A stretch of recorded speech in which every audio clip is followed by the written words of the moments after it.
Taky vám chybí velká javová konference v Česku? My jsme pro vás jednu připravili.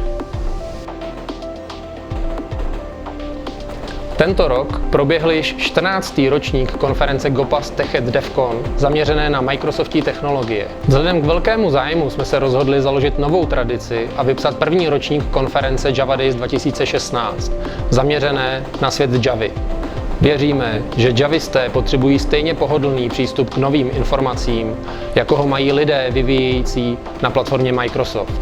Právě z toho důvodu jsme pro vás připravili konferenci Java Days 2016. Můžete se těšit na zajímavé přednášky zaměřené na novinky i nejžhavější témata ze světa Javy.